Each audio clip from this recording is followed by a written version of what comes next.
السلام عليكم ورحمة الله وبركاته. أعوذ بالله من الشيطان الرجيم. بسم الله الرحمن الرحيم. اليوم أحل لكم الطيبات وطعام الذين أوتوا الكتاب حل لكم وطعامكم حل لهم والمحصنات من المؤمنات والمحصنات من الذين أوتوا الكتاب من قبلكم إذا آتيتموهن أجورهن محسنين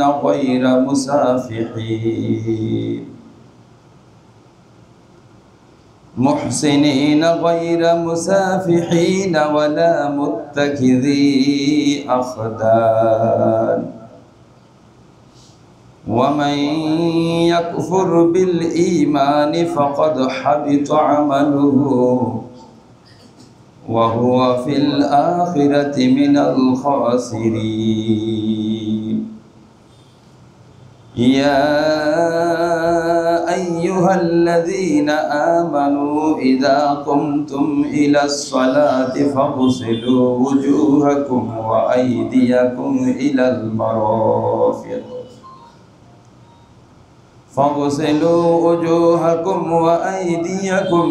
المرافق وامسحوا برؤوسكم وأرجلكم إلى الكعبين وإن كنتم جنبا فاطهروا وإن كنتم مرضى أو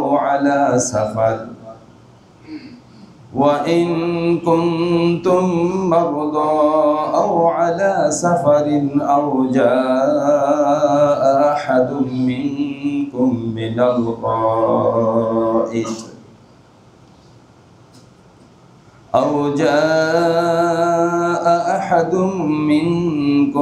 الغائط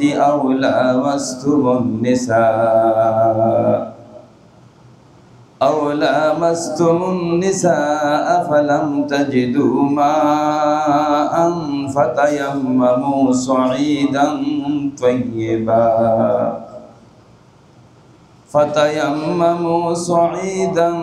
طيبا فامسحوا بوجوهكم وأيديكم منه ما يريد الله ليجعل عليكم من حرج ولكن يريد ليطهركم وليتم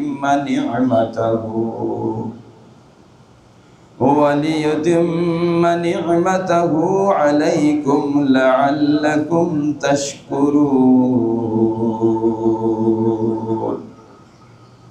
صدق الله العظيم وصدق الله النبي الكريم. আল্লাহ রাব্বুল আলামিনের মেহেরবানি, আল্লাহ তাআলা আমাদেরকে ইসলামী শরীয়তের বিভিন্ন রকমের আহকাম সম্পর্কিত বিধিবিধান যে সূরায় সবচেয়ে বেশি বর্ণিত হয়েছে সেই সূরার মধ্যে অন্যতম সূরা হলো সূরাতুল মায়েদা। আল্লাহ তাআলা ইতিমধ্যে আমাদেরকে সূরা মায়েদার 5 এবং 6 এই দুটি আয়াত আল্লাহ তাআলা আমাদেরকে তেলাওয়াত করা এবং তেলাওয়াত শ্রবণ করার তৌফিক দান করেছেন। যে রব্বুল আলামিন আমাদেরকে এই গালিবান এই দুইটি আয়াতে কারিমা তেলাওয়াত করা এবং শ্রবণ করার তৌফিক দান করেছেন রব্বুল আলামিনের দরবারে, সেই জন্য সকলেই শুকর আদায় করি বলি আলহামদুলিল্লাহ। আল্লাহুম্মা সাল্লি আলা মুহাম্মাদ ওয়া আলা আলি মুহাম্মাদ কামা সাল্লাইতা আলা ইব্রাহিম وعلى آل إبراهيم إنك حميد مجيد اللهم بارك على محمد وعلى آل محمد كما باركت على إبراهيم وعلى آل إبراهيم إنك حميد مجيد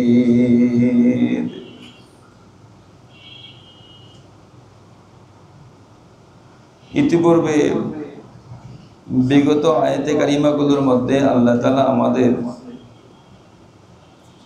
হারামের কিছু বিধিবিধান বর্ণনা করেছেন, এর আগে আল্লাহ তাআলা হালালের কিছু বিধিবিধান বর্ণনা করেছেন।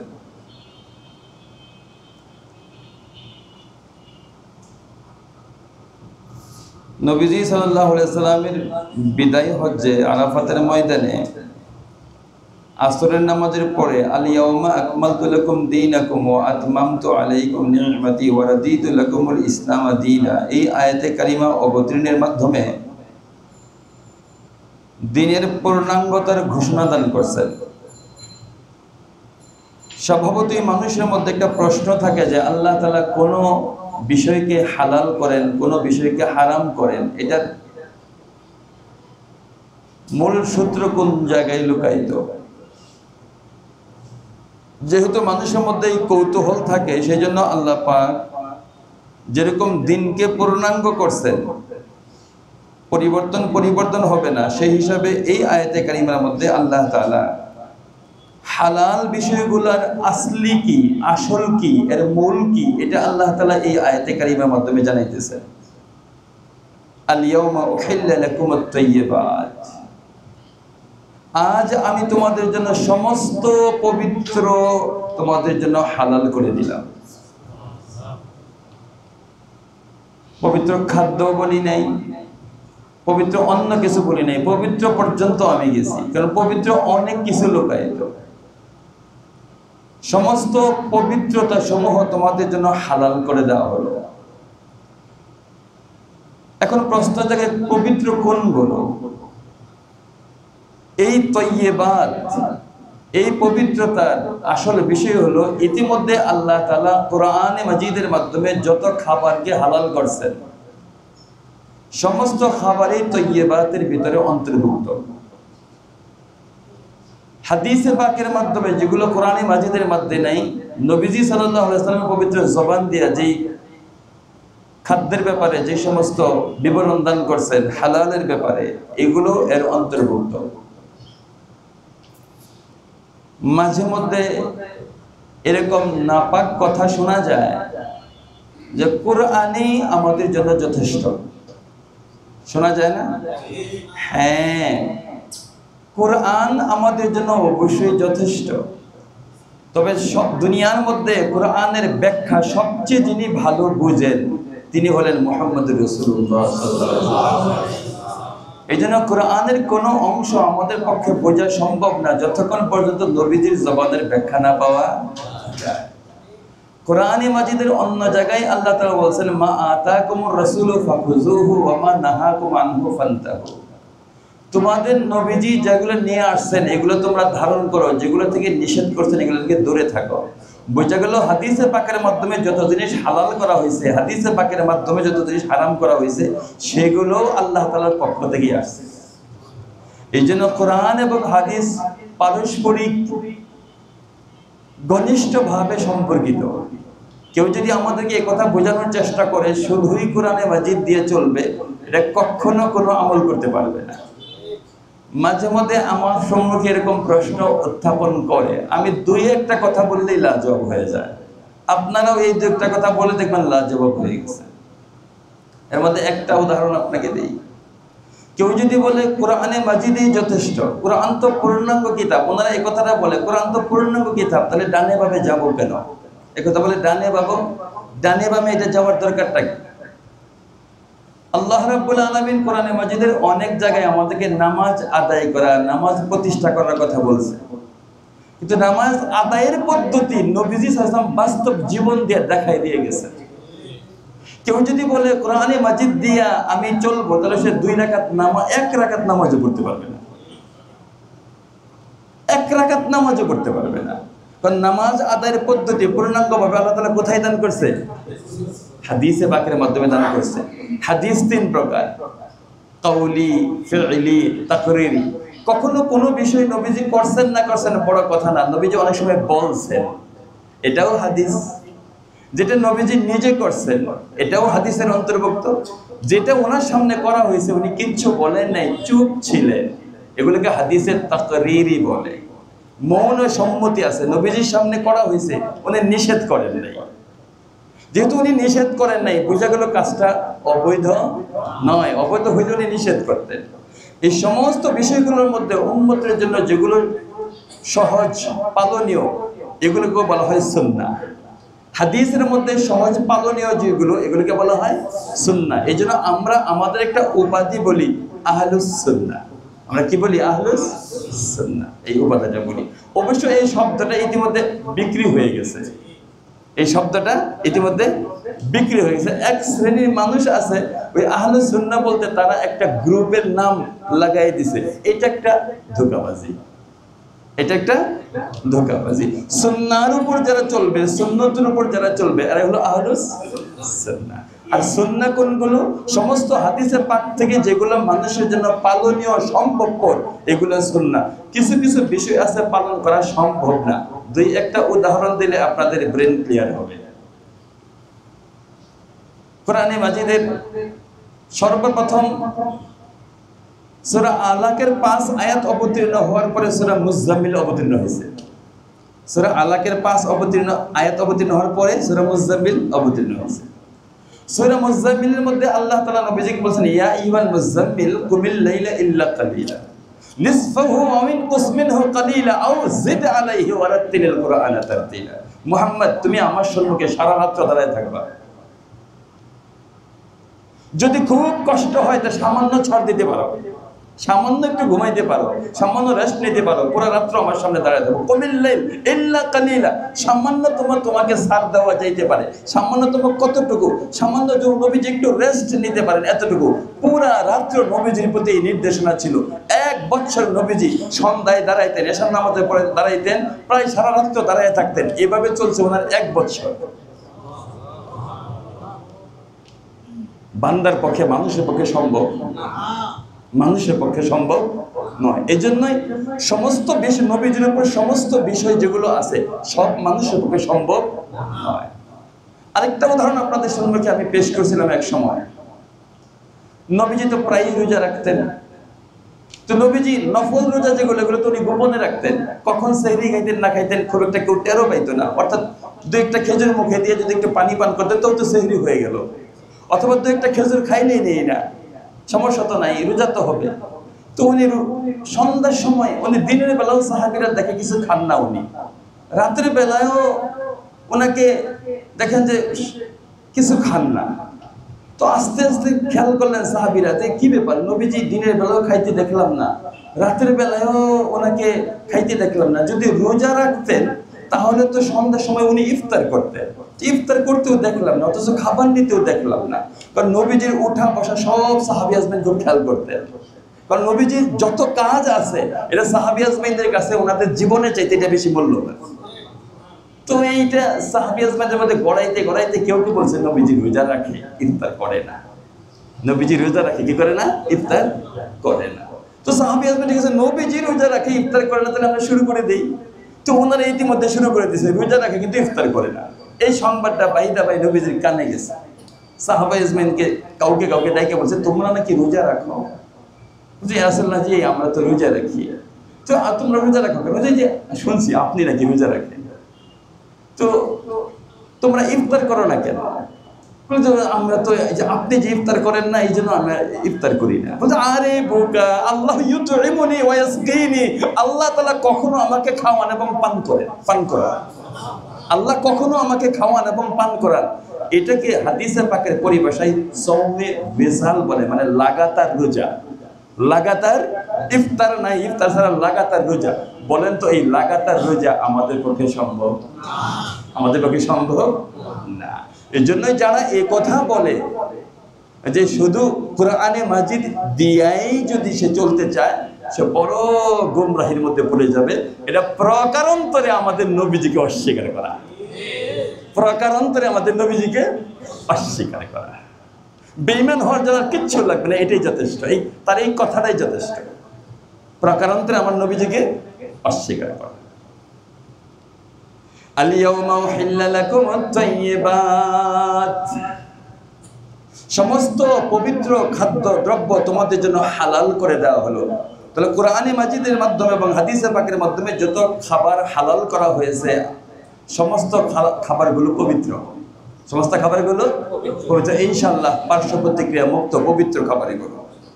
পবিত্রতার একটা বিপরীত শব্দ আছে, তাহলে বোঝা গেল কি? এই সূত্র থেকে বোঝা গেল যেগুলো হারাম এগুলো অপবিত্র। বোঝা যায় কি যায় না? এগুলো যেহেতু পবিত্র, যেগুলো হারাম এগুলো অপবিত্র। হারাম অপবিত্র একটা আরবি হলো খাবিস, খাবায়েস হলো এটার জমা। অপবিত্র খাবারগুলো তোমাদের জন্য হারাম, এই কথার বিপরীতে একটা কথা বের করা যায় কিনা? যায়।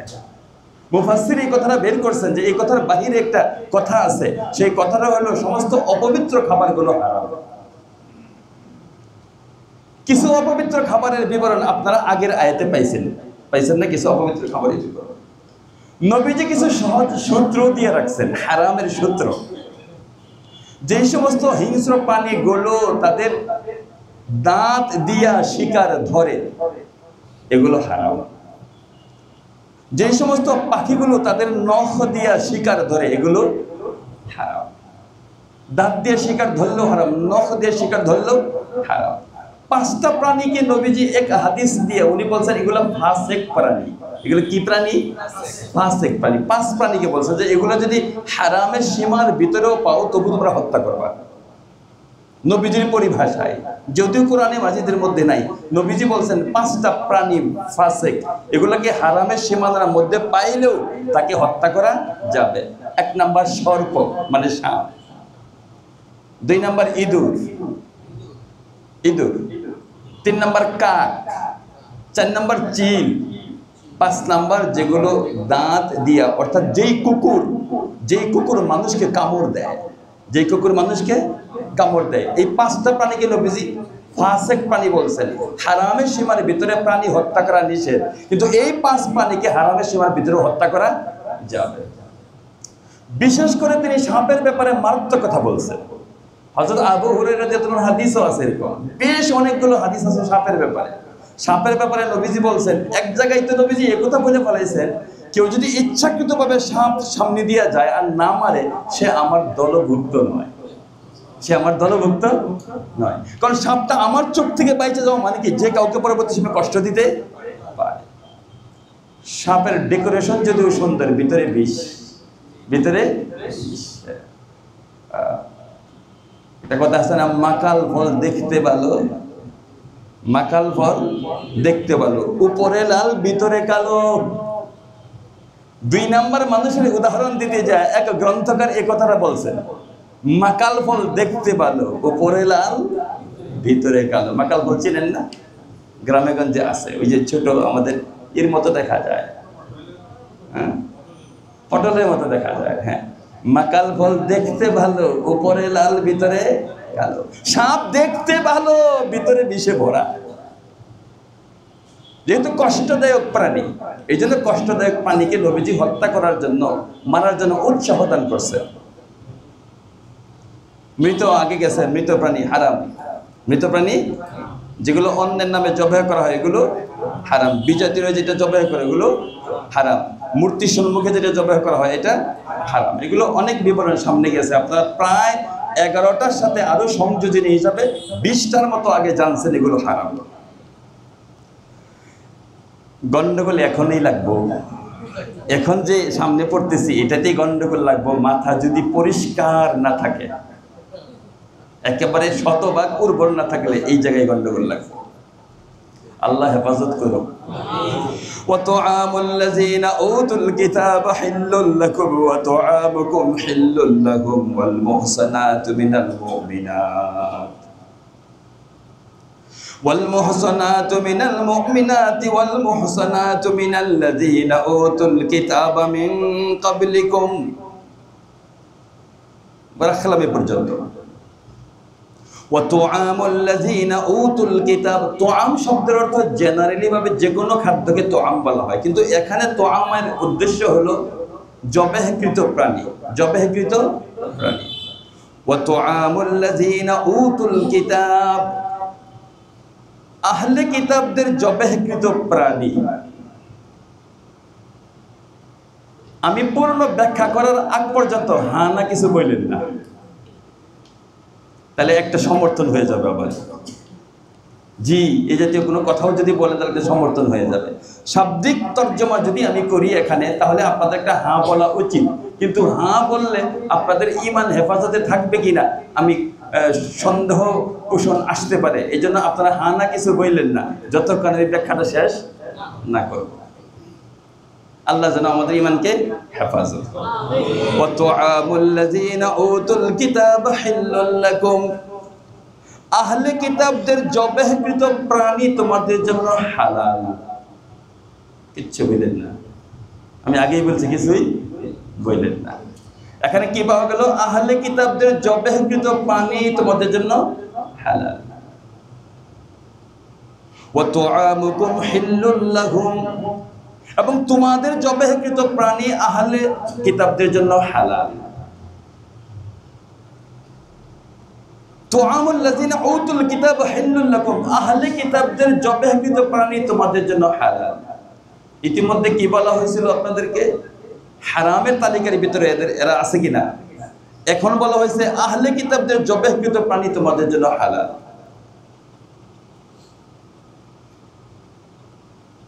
ওয়া তুআমুকুম হিল্লুল লাহুম, তোমাদের জবেহকৃত প্রাণী তাদের জন্য হালাল। ওয়াল মুহসানাতু মিনাল মুমিনাত,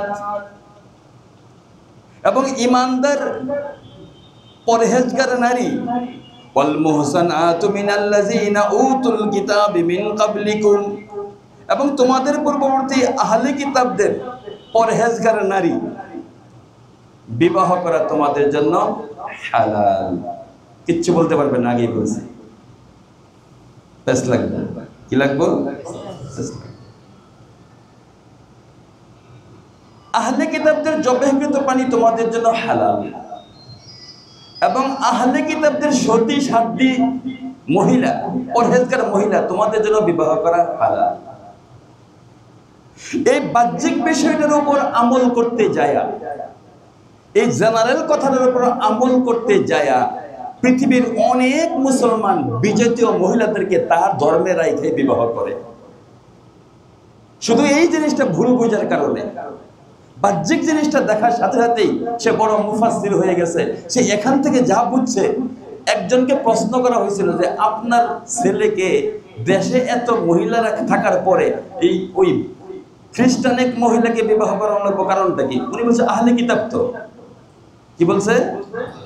আমি শুধু কত বড় মুফতি, আহলে কিতাব তো এই জন্য বিবাহ করাইছি।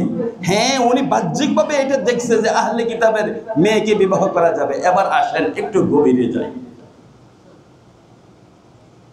আহলে কিতাবের মধ্যে কাজী সানাউল্লাহ পানিপতি রাহমাতুল্লাহি আলাইহি উনি বলেন, এই আয়াত আমি যতটুকু বুঝি, একজন স্কলার মুফাসসির যারা, তারা আমার চাইতে আরো বেশি বুঝে, তারা আমার চাইতে আরো বেশি বুঝে।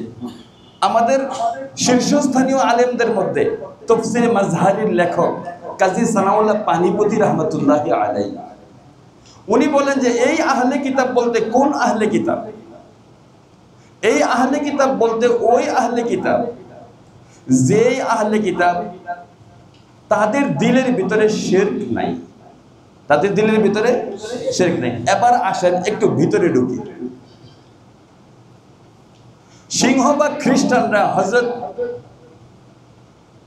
ঈসা আলাইহিস সালামকে, সিংহভাগ খ্রিস্টানরা ঈসা আলাইহিস সালামকে আল্লাহ তাআলার পুত্র মনে করে। তাহলে তারা মুশরিক হয়ে গেল কি গেল না? মুশরিক হয়ে গেল সিংহভাগ। এরা মানলাম খ্রিস্টানরা একজন নবীকে অস্বীকার করে, সেটা আমাদের নবীকে অস্বীকার করে। ইহুদিরা দুইজন নবীকে অস্বীকার করে, একজন ঈসা আলাইহিস সালামকে অস্বীকার করে, একজন আমাদের নবীকে অস্বীকার করে। ওরা দুইজন নবীকে অস্বীকার করে। এরা দুইজন নবীকে অস্বীকার করার কারণে এরা মুসলিম নয়, এরা মুমিন নয়। এবার আসেন, আমাদের নবীকে অস্বীকার করে, এটা আমরা মাইনে নিলাম, আপাতত মাইনে নিলাম, কিন্তু এরা কাফের, এরা বিলকুল কাফের। আপাতত মেনে নিলাম আমাদের নবীকে বাদ দিছে, কেউ কেউ ঈসা ইসলামকে বাদ দিছে, এবং আমাদের নবী সহ দুইজনকে বাদ দিছে, কেউ হযরত ঈসা ইসলামকে বাদ দিছে। আপাতত তাদের ধরে নিলাম তাদের এই কথাটা। এবার আসেন, বাকি থাকে আল্লাহর প্রতি ঈমান, নবীর প্রতি ঈমান বাদ, বাকি থাকে কার প্রতি ঈমান? আল্লাহর প্রতি ঈমান। যদি কোনো খ্রিস্টানের মধ্যে, যদি কোনো ইহুদির মধ্যে এই ধারণা থাকে যে আল্লাহ তাআলার নবীদেরকে মানে নাই কিন্তু আল্লাহ এক, এই বিশ্বাস যদি কারো দিলের ভিতরে থাকে, এবং জাত এবং সিফাত কোনো দৃষ্টিকোণ থেকে তাদের দিলের ভিতরে যদি শিরক না থাকে, অর্থাৎ এরা ঈসা আলাইহিস সালামের পূজা করে না, কেউ উজাইর আলাইহিস সালামের পূজা করে না, এরকম যদি কেউ থাকে, ওই সমস্ত ইহুদি এবং খ্রিস্টান যাদের দিলের ভিতরে এক আল্লাহর প্রতি বিশ্বাস আছে কিন্তু তারা দুই বা একজন নবীকে তারা মানে নাই, এরকম কোন ইহুদি অথবা খ্রিস্টান যদি কোনো পশু বিসমিল্লাহ আল্লাহু আকবার বলে জবে করে, আর পশুটা যদি হালাল হয়, তাহলে ওই পশুর গোশত খাওয়া হালাল। তবে কাজী সানাউল্লাহ পানিপতি রহমতুল্লাহ বলেন, এরকম খ্রিস্টান বর্তমান পৃথিবীতে আছে কিনা সন্দেহ। এরকম ইহুদি বর্তমান পৃথিবীতে আছে কিনা সন্দেহ। কারণ বাহ্যিকভাবে এদেরকে যাদেরকে দেখা যায় সবাই ওরা বাতিল ফেরকার অন্তর্ভুক্ত। এদের মধ্যে এর পরেও যদি কেউ এরকম থাইকে থাকে যে আমাদের নবীজিকে মানে না কিন্তু এরা মুসলমান হইতে পারে নাই, ঈসা ইসলামকে মানে না, মুসলমান হইতে পারে নাই, কিন্তু দিলে এক আল্লাহ তাআলাকে মানে, এরকম যদি কেউ থাকে, ওই লোকের বিসমিল্লাহ আল্লাহু আকবার বলা জবে কিন্তু পশু খাওয়া হালাল হবে। নতুবা জেনারেলি ভাবে যে ইহুদি খ্রিস্টানরা আছে তাদের জবে কিন্তু পশু বিসমিল্লাহ আল্লাহু আকবার বললেও হালাল হবে না। এই জন্যই বলছি যে পুরা কথা বলার পূর্ব পর্যন্ত হানা বললেন না। তাহলে বাহ্যিক অর্থে কি বোঝা গেছিল? মনে হয় খ্রিস্টান এবং ইহুদিরা। যদি এটা আজকে হালাল হলে কালকে থেকেই তো সর্বনাশ। সর্বনাশ হবে কি হবে না? উনি বলছেন যে এটার সূত্র হলো এটা, যদি বিবাহ বন্ধন এটা স্বাভাবিকভাবে হালাল হয়ে যায়, আজকেই মুসলমানরা মুসলমান মেয়েদেরকে বাদ দিয়া ওই খ্রিস্টান মেয়েদেরকে চয়েস করে শুরু করে দিব। ওদের কাছে প্রস্তাব দেওয়া, ইহুদি মেয়েদেরকে প্রস্তাব দেওয়া শুরু হবে কি হবে না? বলবে যে কিতাবের মধ্যে তো এরকমই পাইছি, কিতাবের মধ্যে এরকম পাইছি। হ্যাঁ, ন্যূনতম আল মুহসানাতু মিনাল মুমিনাত, ঈমান ওয়ালি পরহেজগার মহিলা, ওয়াল মুহসানাতু মিনাল্লাযিনা উতুল কিতাবা মিন ক্বাবলিকুম, এবং তোমাদের পূর্ববর্তী আহলে কিতাবদের পরহেজগার মহিলা, এদেরকে বিবাহ বন্ধনে আবদ্ধ করা যাবে। বুঝছেন তো কাদেরকে? ওই যে এরকম আকীদা যাদের আছে এদেরকে বিবাহ করা যাবে। এরকম তবে পৃথিবীতে খুঁজে পাবেন? মনে হয় খুঁজে পাবেন না, পাওয়া যাবে না। আচ্ছা, একটা প্রশ্ন জাগে হুজুর, প্রশ্নটা হইল যে মেয়েদেরকে বিবাহ করা যাবে, তাহলে কি আমাদের মেয়েদেরকেও তাদের কাছে বিবাহ দেওয়া যাবে? দেওয়া যাবে? যদি এরকম ভালো পাওয়া যায় যে তাদের দিলের ভিতরে আল্লাহ তাআলা ওয়াহদানিয়াত আছে, এরপরও আমাদের মেয়েদেরকে তাদের কাছে বিবাহ দেওয়া যাবে না। আমি প্রশ্ন করি, আমি উত্তর দিই যে আমি প্রশ্ন এরকম করতে পারি, এটার উপর এই প্রশ্ন চলে যে আচ্ছা, বিবাহ করার জন্য অনুমতি দিছে কিন্তু বিবাহ দেওয়ার জন্য অনুমতি দেয় নাই, কারণটা কি? যেই লোকটা আল্লাহর প্রতি ঈমান আছে কিন্তু নবীর প্রতি ঈমান নাই, ওই লোকটা, একজন মানুষ যখন বিবাহ বন্ধনে আবদ্ধ হয়, আবদ্ধ হওয়ার দ্বারা সে চিরজীবনের জন্য একটা সংসারে চলে যায় কি যায় না? আমাদের একটা মেয়ে যদি তাদের কাছে বিবাহ দেয়, তাহলে আমাদের মেয়েটা চিরজীবনের জন্য তাদের ঘরে চলে গেল। তাদের একটা মেয়ে যদি আমরা বিবাহ করাই, তাহলে আমাদের কাছে, আমাদের সংসারে তাদের মেয়েটা চিরজীবনের জন্য চলে আসলো। এই যে আল্লাহর প্রতি তার বিশ্বাস আছে, শুধু নবীর প্রতি বিশ্বাস নাই, হইতে পারে আল্লাহর প্রতি বিশ্বাস থাকার কারণে আমাদের দেখা, আমরা যে নবীর প্রতি ঈমান আনছি, এইটা দেখা এই মেয়েটাও মুসলমান হয়ে যাবে। আল্লাহ না করেন আমাদের মেয়ে যদি তাদের কাছে চলে যায়, চলে যাওয়ার কারণে তাদের সমস্ত, তারা তো সবাই আমাদের নবীর প্রতি ঈমান নাই, অন্যান্য নবীদের প্রতি ভালোভাবে ঈমান নাই, আমাদের মেয়েটা যদি ওইখানে চলে যায় আর তাদের পরিবেশের কারণে যদি বেঈমান হয়ে যায়, তো তার প্রজন্মের পর প্রজন্ম বেঈমানের জন্ম হবে। ঠিক কি ঠিক না? এই জন্য তাদের মেয়েটা এর পরেও সতর্ক। এই কথা লেখার পরে বলছে খবরদার, দুইবার লিখছে খবরদার, খবরদার, ইমানদার সতী সাথী মহিলা যেগুলা, এগুলোই উত্তম। এই সুযোগ পায় যেন ওইখানে কেউ না যায়।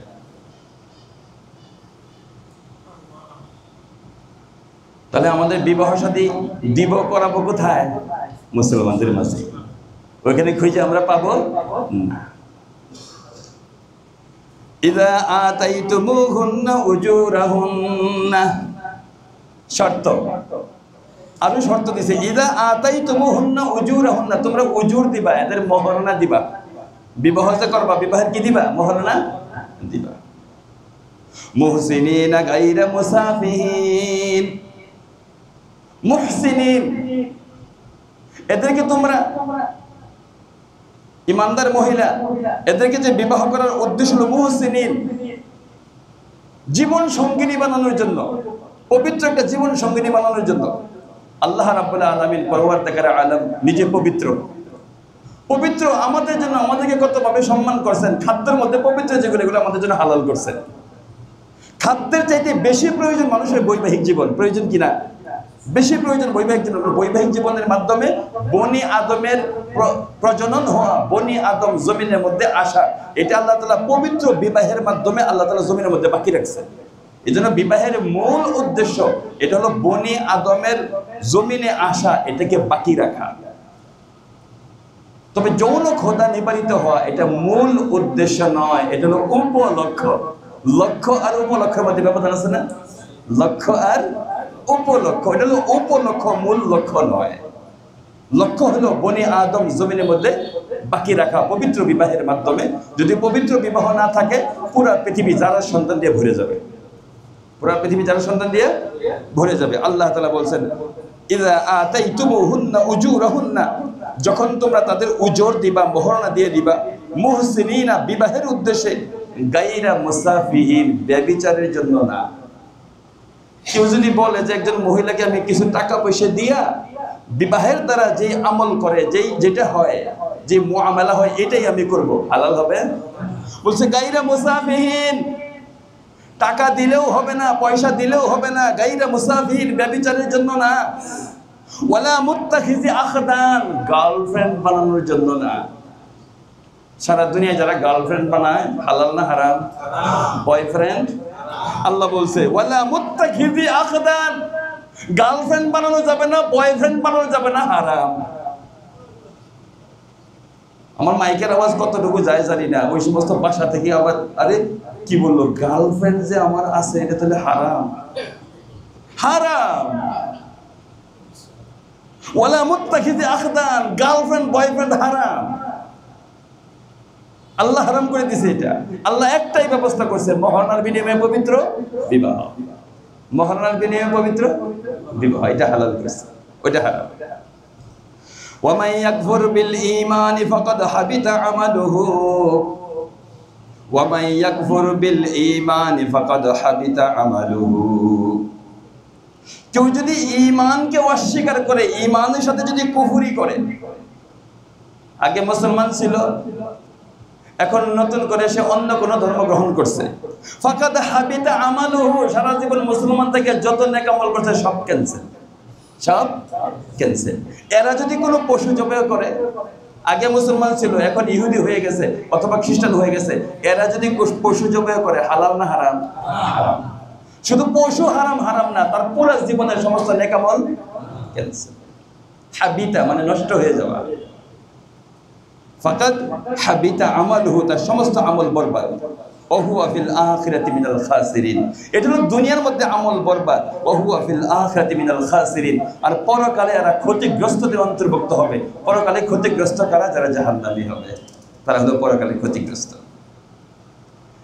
ইয়া আইয়ুহাল্লাযীনা আমানু ইযা কুমতুম ইলাস সালাতি ফাগসিলু ওজুহাকুম ওয়া আইদিয়াকুম ইলাল মারাফিকি ওয়ামসাহু বিরুউসিকুম ওয়া আরজুলাকুম ইলাল কা'বাইন। এই আয়াতে কারিমার মাধ্যমে তিন পবিত্রতার মাধ্যম আল্লাহ তাআলা আমাদেরকে দান করেছেন, বলেন সুবহানাল্লাহ। আমি অংশ বিশেষ তেলাওয়াত করছি, পুরো আয়াতে কারিমার মধ্যে তিন পবিত্রতার বিধান। আল্লাহ তাআলা পবিত্র, আমাদের জন্য খাদ্যের মধ্যে কি পবিত্র এটা আল্লাহ তাআলা বর্ণনা করছে। বৈবাহিক জীবনে নারীদের মধ্যে কোনটা আমাদের জন্য পবিত্র এটাও আল্লাহ তাআলা বর্ণনা করছে। এবার আল্লাহ তাআলার সম্মুখে দাঁড়াইতে হয় আমাদের আত্মা পবিত্র করার জন্য। এখানে তিনটা আল্লাহ তাআলা আসবাবের কথা বর্ণনা করছেন যে তিনটা পদ্ধতির মাধ্যমে তোমরা শারীরিকভাবে আত্মিকভাবে পবিত্র হইবা। তিনটা পদ্ধতি। একটা ঘটনাকে কেন্দ্র করে আল্লাহ তাআলা এক আয়াতে কারিমার মাধ্যমে তিন পদ্ধতি দান করছেন। হযরত আয়েশা সিদ্দিকা রাদিয়াল্লাহু তাআলা না গাজওয়াতু যাতুর রিকা, এক গাজওয়া ছিল। গাজওয়া কাকে বলে? যেগুলোর মধ্যে নবীজি, যেই অভিযানের মধ্যে নবীজির সাথে ছিল এগুলোকে বলে গাজওয়া। যেগুলো নবীজির সাথে ছিলেন না এগুলোকে বলে সারিয়া। কি বলে? গাজওয়ার সংখ্যা 27টা। 27টা যুদ্ধাভিযানের মধ্যে সরাসরি নবীজি ছিলেন, এজন্য এগুলোকে বলা হয় গাজওয়া। 43টার মধ্যে নবীজি ছিলেন না, নবীজি পাঠাইছিলেন, এগুলোকে বলা হয় সারিয়া। 27 আর 43 সংখ্যা কত হয়? যাই হোক 27 আর 43 এই পরিমাণে। 43 হলো সারিয়া, গাজওয়া হলো 27। গাজওয়াতু যাতুর রিকা, এখান থেকে নবীজি ফিরতে ছিলেন, সাথে আয়েশা সিদ্দিকা রাদিয়াল্লাহু তাআলা ছিলেন। ওনার গলার মধ্যে একটা হাড় ছিল, হাড়টা হারায় গেছে। হারায় যাওয়ার কারণে কোনো এক জায়গায় নবীজির তাবু ফেলানোর পরে যে এই হাড়টা খোঁজার জন্য আয়েশা রাদিয়াল্লাহু অন্তরে কষ্ট লাগবে, একটা সম্পদ হারায় গেছে, এই জন্য এই সম্পদটা খোঁজার জন্য, হাড়টা খোঁজার জন্য এক জায়গায় তাবু ফেলছে। এখানে ঘুমায় পড়ছে, সমস্ত সাহাবী আজমান ঘুমায় পড়ছে ওই হাড় খোঁজার জন্য।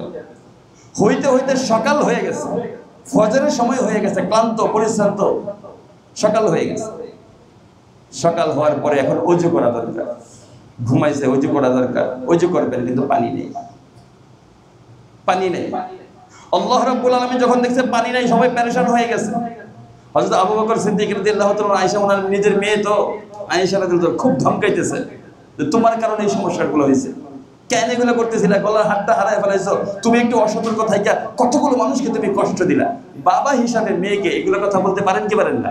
অধিকার আছে। বাবা হিসেবে বলতে মাঝে মধ্যে ওনাকে ধমক দিলে নবীজি থামাই দিতেন, নবীজি থামাই দিতেন। আবার চলে যাওয়ার পর বলতেন দেখছো তোমার আমি বাঁচাই দিছি, তোমাকে আমি বাঁচাই দিছি, দেখছো মাত্র তো তোমাকে বাঁচাই দিলাম। তুমি ধমক দিছেন আয়েশা রাদিয়াল্লাহু তাআলা আনহাকে। আল্লাহ রাব্বুল আলামিন এক আয়েশা রাদিয়াল্লাহু তাআলা আনহার এই গাজওয়াতু যাতুর রেখা থেকে ফিরার এই পানির ক্রাইসিসের ঘটনাকে কেন্দ্র করে আল্লাহ তাআলা এক পবিত্রতা না 3 পবিত্রতার ব্যবস্থা করে দিয়েছেন। তাহলে এগুলো আল্লাহ তাআলার পরিকল্পিত। হয়তো আল্লাহ তাআলা হযরত আয়েশা সিদ্দিকা রাদিয়াল্লাহু দিয়া এরকম একটা আমল করাবেন, বিনিময়ে ওই উম্মত কিয়ামত পর্যন্ত পবিত্র হওয়ার বিধিবিধান লাভ করবে, বিনিময়ে পবিত্রতার বিধিবিধান লাভ করবে। এইভাবে যদি চিন্তা করি তাহলে আয়েশা রাদিয়াল্লাহুর প্রতি গুসা কিছু কমছে না? আগে তো একটু প্রশ্ন এরকম থাকতে পারে, কেন হারাইছিল, এখন আর আছে প্রশ্ন? উনার এই ঘটনাকে কেন্দ্র করে আল্লাহ তাআলা 3 পবিত্রতার নিয়ামত আল্লাহ তাআলা আমাদেরকে দান করেছেন। 3 পবিত্রতার নিয়ামত দেখেন। ইয়া আইয়ুহাল্লাযীনা আমানু, আগে থেকে ওযু ছিল, তো ওযুকে বিশেষ গুরুত্ব দিতে যায় ওযুর কোন অঙ্গগুলো বিশেষ জরুরি এটা আগে প্রথম উল্লেখ করছে। পানি থাকলে কি হবে? ইয়া আইয়ুহাল্লাযীনা আমানু, হে ঈমানওয়ালারা, ইযা কুমতুম ইলাস সালাতি ফাগসিলু ওজুহাকুম, যখন তোমরা নামাজের জন্য দণ্ডায়মান হওয়ার নিয়ত করো, মানে নামাজ আদায়ের যখন তোমরা নিয়ত করো, তখন তোমাদের মুখমণ্ডলকে ধৌত করিও। মূল কথাগুলো বলতেছে, মুখমণ্ডলকে ধৌত করিও।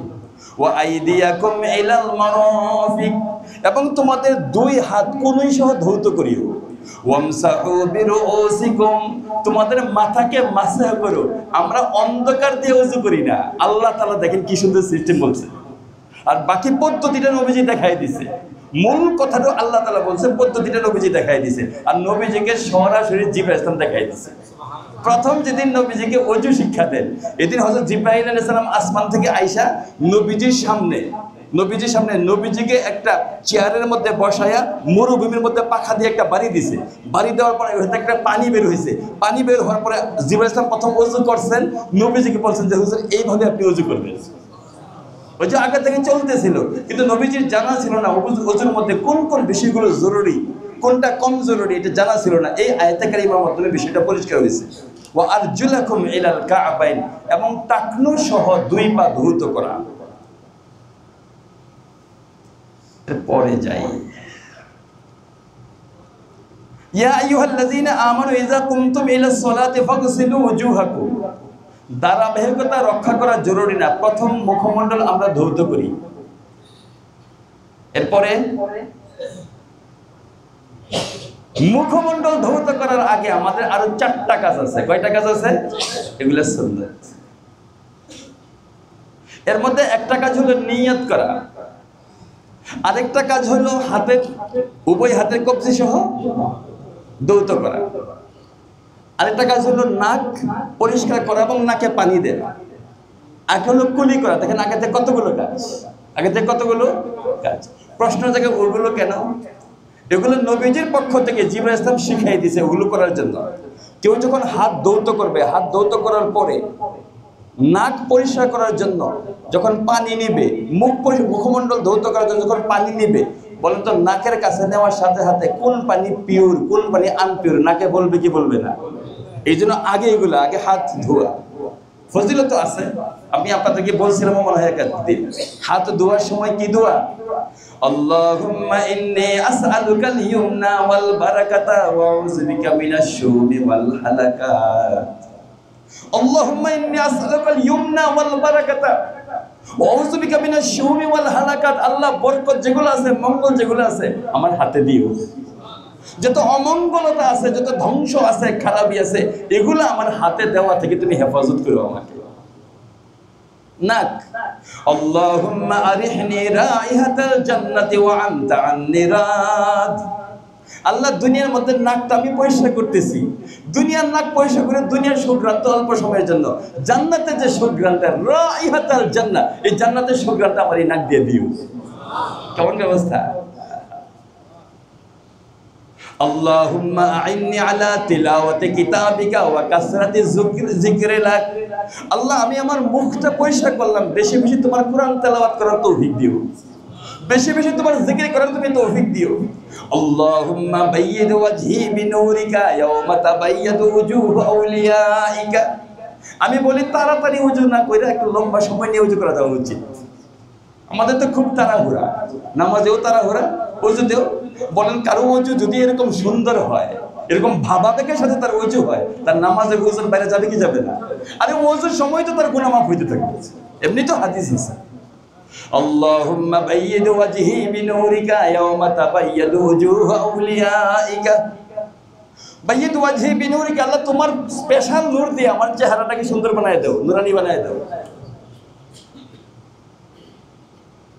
ওয়া তাবায়্যাদু ওজুহু আউলিয়াইকা, তাবায়্যাদ বলা হয় ধবধবে, উজ্জ্বল, ধবধবে উজ্জ্বল। তোমার ওলিদের চেহারাটা ধবধবে উজ্জ্বল, চামড়া কালো কিন্তু দেখতে তোমার ওলিদের যে চেহারাটা, আমার চেহারাটা এরকম বানায় দাও। হাত ধোয়ার সময় আল্লাহুম্মা ইতিনি কিতাবি বিয়ামিনি ওয়া হাসিবনি হিসাবান ইয়াসীরা। আমরা তো ছোটবেলায় পড়ছিলাম এটা মাদ্রাসায়। আল্লাহ শুনছি কিয়ামতের ময়দানে কাউকে ডান হাতে আমলনামা দেওয়া হবে, আল্লাহ আমারে দিও ডান হাতে। আল্লাহুম্মা ইন্নী আউযু বিকা আন তু'তিয়ানি কিতাবি বিশিমালি আও মিন ওয়ারাই যহরি। বাম হাত দেওয়ার সময় যে আল্লাহ শুনছি কিয়ামতের ময়দানে হতভাগাদেরকে বাম হাতে আমলনামা দেওয়া হবে, আমাকে বাম হাতে এবং পিছন দিক থেকে আমলনামা দেওয়া থেকে আমাকে বাঁচাই দিও। কান মাসা করার সময় আল্লাহুম্মা জাআলনি মিনাল্লাযীনা ইয়াসতামিউনাল কাওলা ওয়া ইয়াত্তাবিউনা মা আহসানা। আল্লাহ তোমার ভালো ভালো কথা শোনার তৌফিক দান করো, আর ভালো কথার ভিতরে যা ভালো থাকবে তদানুপাতে আমল করার তৌফিক দান করো। আল্লাহুম্মা ফুক্কা রাকাবাতি মিনান নার। ঘাড় মাসা করার সময় আল্লাহ আমার এই ঘাড়টাকে জাহান্নাম থেকে বাঁচাই দিও। মাথা মাসা করার সময় আল্লাহুম্মা আজিল্লানি তাহাতা জিল্লি আরশিকা ইয়াওমা লা জিল্লা ইল্লা জিল্লুক। শুনছি কিয়ামতের ময়দানে তোমার আরশে আজিমের ছায়া ছাড়া কোনো ছায়া থাকবে না, আমার এই মাথাটারে তুমি একটু জায়গা দিও। আল্লাহুম্মা সাব্বিত কাদামাইয়া আলা সিরাতিন মুস্তাকিম। দুনিয়ার পুল ব্রিজ এগুলোর মধ্যে স্থির থাকার জন্য না, শুনছি মারাত্মক একটা ব্রিজ স্থাপিত হবে কিয়ামতের ময়দানের মধ্যে, পুল সিরাত। ওই পুল সিরাতের মধ্যে আমার পাটাকে তুমি অনর রাখো। কেমন দোয়া বড় আজিব। বলে এইভাবে যদি ওযুকে কেউ রিসিভ করে, এমনও নবীজি অন্য জায়গায় বলছে আদ্দিম আলা তোহারা সব সময় তুমি পবিত্র থাকবা। ইউসিউ আলাইকা রিজকিকা, তোমার রিজকের মধ্যে বরকত হবে। ভাইও, আমি যে দোকানদারি করি, আমার দোকানে ওযু করে গেলে সমস্যা আছে? আমি গাড়ি ড্রাইভ করতেছি, ওযু করে গেলে সমস্যা আছে? গাড়িতে আমি প্যাসেঞ্জার, ওযু করে গেলে সমস্যা আছে? হামেশা ওযুর সাথে থাকা পারা যাবে। একবার হযরত আবু হুরায়রা রাদিয়াল্লাহু তাআলা ওযু করতেছে, ওযু করার সময় এই পর্যন্ত ধুইতেছে, এই পর্যন্ত ধুইতেছে। তো একজন জিজ্ঞেস করে যে সুন্নত তো হইল কোন ওই পর্যন্ত ধৌত করা, তাহলে আপনি কোন ইলাল মারাফিক মানে মাআল মারাফিক, মিরফাক শব্দের অর্থ হলো কোলই, তো আপনি এই পর্যন্ত ধুইতেছেন কারণটা কি? কোন নবীজি বলছে যে কিয়ামতের ময়দান থেকে যারা জান্নাতে যাবে ওযুর কারণে তাকে একটা অলংকার পরানো হবে, যতটুকু জায়গায় সে ওযু করছে অতটুকু জায়গায় তাকে অলংকার পরানো হবে। এজন্য আমি চাইতেছি অলংকারটা একটু উপরে পরানো লাগে। দেখেন কেমন সহজ সরল বিশ্বাসটা কি পরিমাণ, যে সবার অলংকার যদি এই পরিমাণ থাকে আর আমি আবু হুরায়রাটা যদি একটু উপরে থাকে, দেখতে ভালো লাগবে না? আমি স্পেশাল। তো জান্নাতের মধ্যে গেলে যেন আমার অলংকারটা একটু উপরে উঠে।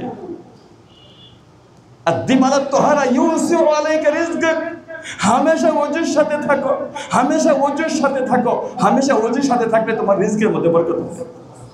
আপনি চাকরি করেন, বাকরি করেন, হামেশা ওযুর সাথে থাকা।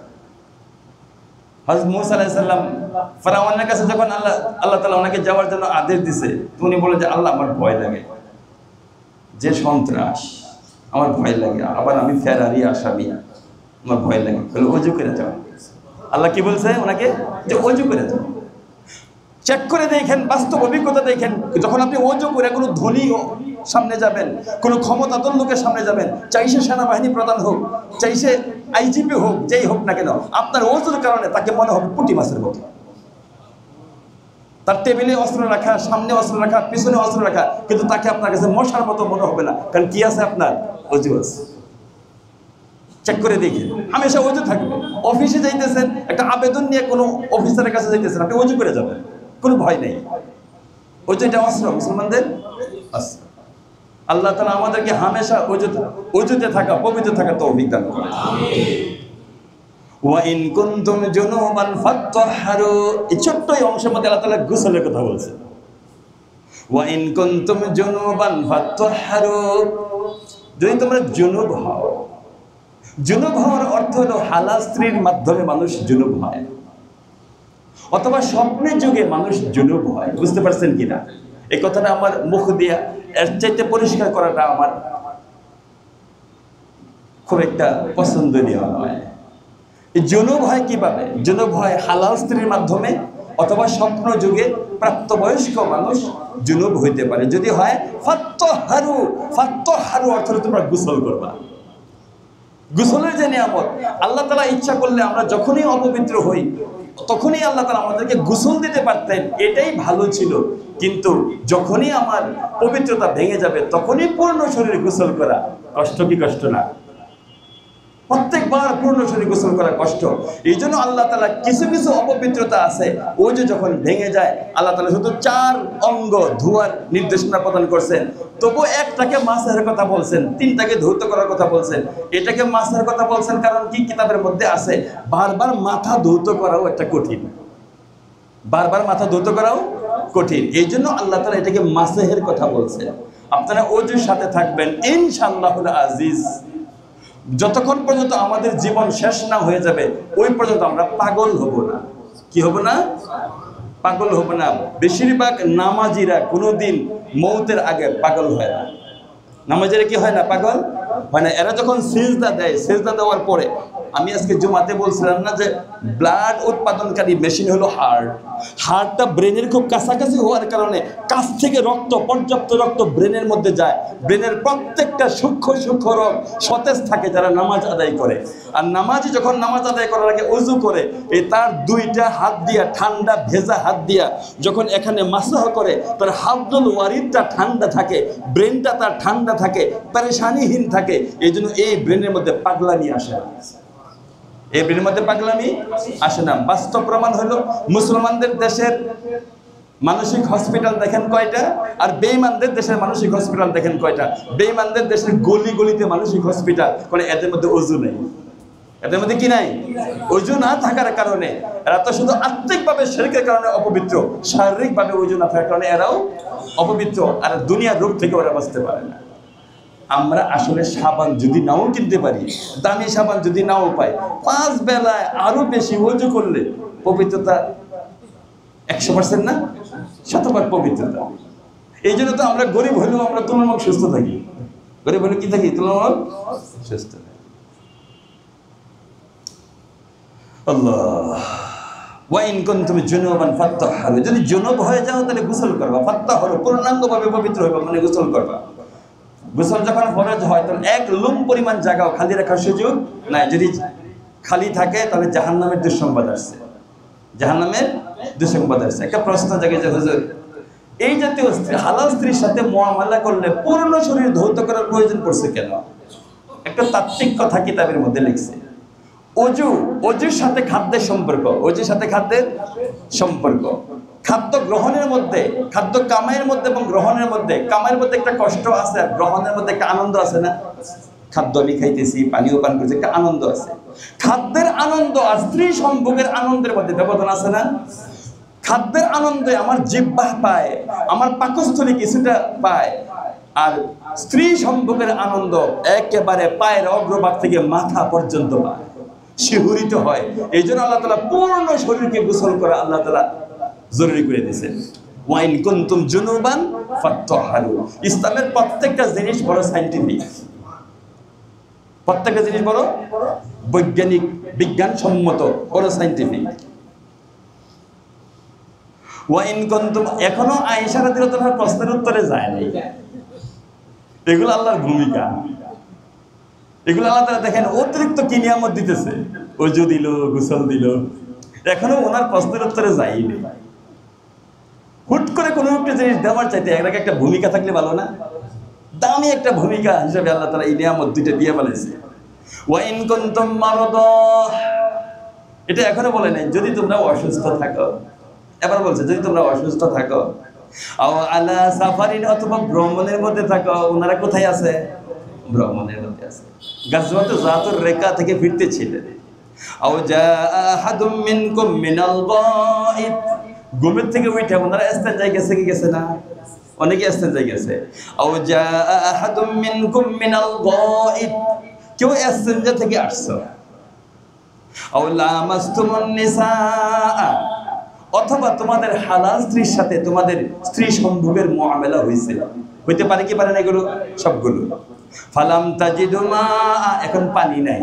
দেখেন কেমনে উত্তর দেয়। ফালাম তাজিদু মা, এখন পানি পাও নাই। যেমন সরাসরি ওনাদেরকে বলতেছে পানি নাই, কারণ পানি নিয়েই তো কথাবার্তা চলতেছে। এখন পানি নাই, কি করি, পানি নাই, কি করি। ওই বাবা মেয়েকে বলতেছে যে তোমার কারণে এই সমস্যাটা হয়েছে, তোমার এতক্ষণ কোন সময় চলে যেতাম মদিনার কাছে, এই জাতীয় কথাবার্তা চলতেছে। তো উনি বলছেন ফালাম তাজিদু মা। আরে আবু বকরের কত দয়ালু আছে, 1000 কোটি দয়ালু হলো আল্লাহ তাআলা। ব্যবস্থা করতেছে ফালাম তাজিদু মা, যদি পানি না পাও ফাতায়াম্মামু, তায়াম্মুম দিয়ে দিলাম। আজ থেকে তোমাদের কে দিয়ে দিলাম? মাটি তো সব জায়গায় আছে, সারা দুনিয়া যত জায়গায় যাইবা মাটি তো তুমি পাইবে, মাটি তো সব জায়গায় আছে। যদি বিমানেও ওঠো তো দুই একটা টুকরা মাটি তো নিয়ে যাওয়া সম্ভব, বিমানে গেলেও সম্ভব, লঞ্চে গেলেও সম্ভব, অসুবিধা নাই। যদি পানি না পাও ফাতায়াম্মামু, তায়াম্মুম করবা, সাঈদান তাইয়্যিবা, তবে মাটিটা যেন একটু পবিত্র হয়। এটাও রুচির বিষয়, মাটিটা যেন একটু পবিত্র হয়। বাহ্যিকভাবে কোনো জায়গায় গোবর, কোনো জায়গায় ময়লা দেখা যাইতেছে, এটা কি আপনার রুচিতে ধরবে? রুচিতে ধরবে না। এটার পদ্ধতি আবার যেন না খুঁজতে হয়। আবার ফামসাহু বিউজুহিকুম, এই পবিত্র মাটিটা দিয়া চেহারাটা একটু মাসেহ করে দেন। ও আইদিকুম মিনহু, এটার জন্য যদি আবার সময় ক্ষেপণ করে তাহলে আজকে ফজরের নামাজ বাদ যাবে না। এই জন্য এটার জন্য সময় ক্ষেপণ করে নেয়। দেখেন আল্লাহ কেমন দয়ালু। এই কথাটার জন্য যদি অপেক্ষা করতে হইতো যে তায়াম্মুম তো করতে বলছো, পদ্ধতি কি জানি না, তাহলে তো আজকের ফজরের অবস্থাটা কি হবে, পারি তো নাই। এই জন্য এটা আল্লাহ তাআলা দেরি করে নাই, এটা সাথে সাথে দিয়ে দিয়েছে যে ফামসিহু বিউজুহিকুম, আরে মাটি দিয়ে চেহারার মধ্যে একটু ঘষা দেও না। ও আইদিকুম মিনহু, আর মাটি দিয়ে একটু দুইটা হাতকে একটু ঘষা দেও না, হয়ে যাবে। আপনাদের কাছে খারাপ লাগতেছে মাটি? আমাদেরকে এই পর্যন্ত বইলাম, মুফাসসির বলছেন আরে মাটিকে ঘৃণা করো না, মাটি তো সবচেয়ে খাঁটি, মাটি থেকেই তো আমাকে বানানো হয়েছে। মিনহা খালাকনাকুম ওয়া ফিহা নুঈদুকুম ওয়া মিনহা নুখরিজুকুম তারাতান উখরা। এই মাটি চেহারার মধ্যে একটু ঘষা দিলে কি হবে রে ভাই? এরপরেও তো সুন্নত তরিকা হইলো মাটিতে মারার পরে এবার ঝাড়া দিয়ে বালিটা ফালাই দিয়ে পরে চেহারার মধ্যে দিবে, হাতের মধ্যে দিবে, ঝাড়া দিয়ে ফালায়, দ্বিতীয়বার একটা ঝাড়া দিবে। তবে নিয়ত করাটা ফরজ, নিয়ত করাটা ফরজ। ফাতায়াম্মামু, এই ফাতায়াম্মামু শব্দ দিয়া নিয়তকে ফরজ করা হয়েছে। এরপরে মুখমণ্ডল মাসাও করবে, উভয় হাত মাসাও করবে। পূর্ণাঙ্গ পবিত্রতা, গোসল করলে যেরকম পবিত্রতা, ওযু করলে যেরকম পবিত্রতা, এরকম তায়াম্মুমের দ্বারা পূর্ণ পবিত্রতা, কোনো সন্দেহ নাই, শর্ত সাপেক্ষে। যদি অসুস্থ হয়, বিজ্ঞ ডাক্তার যদি বলে যে আপনি যদি পানি ব্যবহার করেন তাহলে আপনার রোগটা বাইরে যেতে পারে, অথবা পানি যদি পাওয়া না যায়, অসুস্থ হয়ে গেলে আর পানি যদি পাওয়া না যায়, তাহলে এই পদ্ধতিতে আল্লাহ দেখেন কেমন সান্ত্বনা দেয়। ওয়ালাকিন ইউরিদু মা ইউরিদুল্লাহু লিয়াজআলা আলাইকুম মিন হারাজ। আল্লাহ তোমাদেরকে বিপদে ফালায় রাখতে চান না। এখন একটা বিপদে পড়ছে কিনা, আল্লাহ তোমাদেরকে বিপদে ফালায় রাখবেন এটা আল্লাহ চান না। ওয়ালাকিন ইউরিদু লিইউতাহহিরাকুম, আল্লাহ চান তোমাদেরকে সর্বাবস্থায় পবিত্র রাখার জন্য। বলেন তো ভাই, আমাদের বাংলাদেশের মতো সস্তা পানি আর পৃথিবীতে আছে? এত ভালো পানি আর কোথাও পাবেন? এত ভালো পানি পাওয়া কঠিন। খাস করে টঙ্গীতে যারা আপনারা থাকেন, এইটা তো এক ধরনের মিনারেল ওয়াটার বললেও ভুল হবে না। যে পিওর পানি, অনেক সীমান্তবর্তী জেলায় যায় দেখেন পানিগুলো একটু অন্যরকম লাগে কি লাগে না? কিন্তু আমাদের টঙ্গীর পানি, গাজীপুরের পানি পান করে দেখেন কেমন। যে কোনো বাহিরের মানুষ আইসা বলে যে আপনাদের পানি, আমার এক মেহমান আসছে, মেহমান আসা গ্লাসের মধ্যে পানি নেওয়ার পরে আমি তো মিনারেল ওয়াটার দিই নাই মেহমানকে, আমি দিছি জেনারেল পানি, তো গ্লাসের মধ্যে নিয়ে এরকম করে। আমি বলি এরকম করার দরকার নাই। আমাদের গাজীপুরের সিংহবাগ পানিকে এইভাবে পরিষ্কার গ্লাসের মধ্যে এরকম না করলেও চলবে। এই নিয়ামত আল্লাহ তাআলা আমাদেরকে দান করছে। কাজে পিওর পানির নিয়ামত আমরা যেরকম আমরা পান করে অন্তরকে ঠান্ডা করি, এরকম আমরা এটা কি পারবো না হামেশা ওযু রাখার জন্য? আল্লাহ তাআলা পিওর পানি দিয়ে আমাদেরকে হামেশা ওযু রাখার তৌফিক দান করেন। নেহাত অসুখ বিসুখ হইলে ওই যে আল্লাহ দিয়েছে, এক আয়েশা রাদিয়াল্লাহু তাআলাকে কেন্দ্র করে তায়াম্মুমের নিয়ামত আল্লাহ তাআলা দান করেছেন। ওয়ালিয়ুতিম্মা নি'মাতাহু আলাইকুম, আল্লাহ তাআলা চান আল্লাহ তাআলার নিয়ামতকে তোমাদের উপর পূর্ণাঙ্গ করে দেওয়ার জন্য। এই পূর্ণাঙ্গ করে দেওয়ার অর্থ হলো আল্লাহ চান ওযু গোসল তায়াম্মুম দিয়া শরীর পবিত্র হবে তোমাদের গুনাহগুলো মাফ করে দেওয়ার জন্য। যে অঙ্গ ধৌত করে, এই ধৌতের দ্বারা ওই অঙ্গের গুনাহ আল্লাহ তাআলা কি করে দেয়? মাফ করে। এমনকি নখের ভিতরে যে গুনাহ থাকে এটাকে আল্লাহ তাআলা মাফ করে দেয়। আল্লাহ তাআলা মহা নিয়ামত পবিত্রতা। লাআল্লাকুম তাশকুরুন, এরপরেও আমার শুকরিয়া আদায় করবা না? আল্লাহ বলে এরপরেও লাআল্লাকুম তাশকুরুন, এরপরেও তোমরা কৃতজ্ঞ গুজার হইবে না? এই যে সহজ বিধান, যখন যেটা লাগে এইটা আমি দিই, এত কিছু করার পরেও আমার প্রতি তোমরা কৃতজ্ঞ থাকবে না? আমার প্রতি কৃতজ্ঞ থাকার অর্থ হলো ওযু গোসল তায়াম্মুম, তিনটা নিয়ামত আমাদের যখন যেটা লাগে আমরা অলসতা করব না, আমরা অলসতা করব না। নবীজি সাল্লাল্লাহু আলাইহি ওয়াসাল্লাম জাহান্নামের মধ্যে কিছু মানুষ দেখে আসছে, এক শ্রেণীর মহিলাদেরকে দেখে আসছে। জাহান্নামের মধ্যে মহিলাদেরকে দেখে আসছে। 4 নাম্বার, এটা তো আমার মুখস্থই আছে মোটামুটি। 1 নাম্বার কিছু মহিলাদেরকে দেখে আসছেন জাহান্নামের মধ্যে, এদের চুলের মধ্যে ঝুলানো।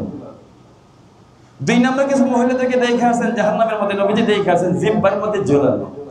3 নাম্বার কিছু মহিলাদেরকে দেখে আসছেন স্তনের মধ্যে ঝুলানো। 4 নাম্বার কিছু মহিলাদেরকে দেখছেন হাঁটু 2টা বুকের সাথে বাঁধা, হাত 2টা কপালের সাথে বাঁধা, এরপরে জাহান্নামে ঝুলানো।